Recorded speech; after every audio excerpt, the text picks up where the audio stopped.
उत्तराखंड के मुख्यमंत्री पुष्कर सिंह धामी ने मैंथन 2025 के 5वें राष्ट्रीय नेता शिखर सम्मेलन यानी महिला विशेष में भाग लिया। इस अवसर पर उन्होंने महिलाओं के सशक्तिकरण, नेतृत्व, विकास और समाज में उनकी भूमिका को मजबूत करने पर जोर दिया। मुख्यमंत्री ने कहा कि ऐसे मंच महिलाओं को आगे बढ़ने, अपने विचार साझा करने और नेतृत्व क्षमता विकसित करने का अवसर प्रदान करते हैं, जिससे राष्ट्र निर्माण में उनकी भागीदारी और अधिक सशक्त होगी। सीएम पुष्कर सिंह धामी ने कहा कि पुरानी नीतियों को सरल बनाने की जरूरत थी और अन्य को आसान बनाने की जरूरत थी। उद्योगों के लिए बेहतर वातावरण प्रदान करने के लिए हमने इन मानदंडों को सरल बनाया है। साथ ही स्टार्टअप्स के लिए हम इंक्यूबेशन सुविधाएं और फंडिंग तक आसान पहुंच प्रदान कर रहे हैं। स्टार्टअप्स को समर्थन देने के लिए 200 करोड़ रुपए का वेंचर फंड भी स्थापित किया गया है। मुझे गर्व है कि हमारे राज्य में महिलाएं स्टार्टअप क्षेत्र में भी उल्लेखनीय सफलता हासिल कर रही हैं। महिलाओं के नेतृत्व वाले स्टार्टअप पारंपरिक कला, कृषि और अन्य क्षेत्रों में महत्वपूर्ण योगदान दे रहे हैं। पुरानी चलने वाली पॉलिसियों में, जिसमें कुछ मानकों में शिथिलीकरण करना था, कुछ आसान करना था, वो आसान भी किया है, जिससे कि उद्योगों को एक बेहतर माहौल उपलब्ध हो। इसके साथ ही जहां हम स्टार्टअप्स को इंक्यूबेशन सुविधा उपलब्ध कराने के उद्देश्य से 60 करोड़ रुपए का इसकी लागत से विश्व स्तरीय यू हब की स्थापना कर रहे हैं, वहीं उन्हें आसानी से फंड उपलब्ध कराने के लिए 200 करोड़ रुपए का हमने वेंचर फंड की स्थापना भी की है। मुझे गर्व है कि हमारे प्रदेश की महिलाएं स्टार्टअप के क्षेत्र में भी बहुत उल्लेखनीय उपलब्धियां हासिल कर रही हैं।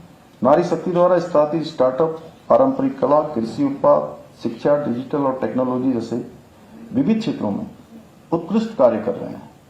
यह हम सभी के लिए बहुत हर्ष का विषय है कि आज उत्तराखंड को ईज ऑफ डूइंग बिजनेस में अचीवर्स की श्रेणी मिली है, वहीं स्टार्टअप रैंकर्स में लीडर्स की श्रेणी प्राप्त हुई है।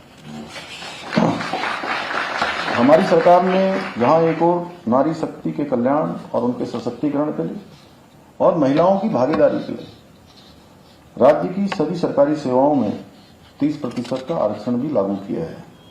वहीं महिलाओं की सुरक्षा और उनके अधिकारों की रक्षा के लिए पूरे देश में सबसे पहले समान नागरिक संहिता का कानून लागू करने का ऐतिहासिक कार्य भी देवभूमि उत्तराखंड में हुआ है। आज के इस अवसर पर मैं आप सभी महिला उद्यमियों से कहना चाहता हूं कि आप सभी में बहुत सामर्थ्य है। आप अपने परिश्रम से, अपने संकल्प से प्रत्येक चुनौती को अवसर में बदल सकती हैं और विकसित भारत के संकल्प में अग्रदूत का काम कर सकती हैं, अग्रदूत बन सकती हैं। क्योंकि मैंने राज्य के अंदर प्रत्येक छोटे बड़े स्थानों पर जाकर जब मैं अपनी मातृशक्ति से मिला हूं, बहनों से मिला हूं, अपनी बुजुर्ग माताओं से मिला हूं, तो मैंने देखा है कि उनके अंदर अद्भुत कौशल है, अद्भुत काम करने का मिशन है।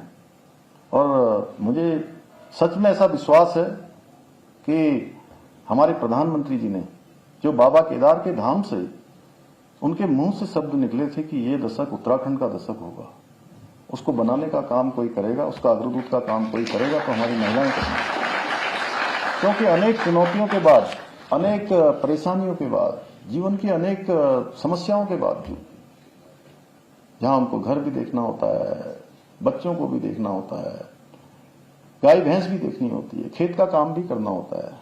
जिन्होंने इन स्थितियों परिस्थितियों को देखा है, मैंने स्वयं मैं ऐसे परिवार में पैदा हुआ कि मुझे ये सब नजदीक से देखने का अवसर मिला। उसके बावजूद भी आज जिस प्रकार के अच्छे अच्छे उत्पादों का निर्माण हो रहा है, महिलाएं सिलाई के क्षेत्र में, बुनाई के क्षेत्र में, मिलेट्स के क्षेत्र में तमाम प्रकार के उत्पाद, खिलौने बना रही हैं, कहीं कुछ बना रही हैं, ऊन के वस्त्र बना रही हैं, बिस्कुट बना रही हैं,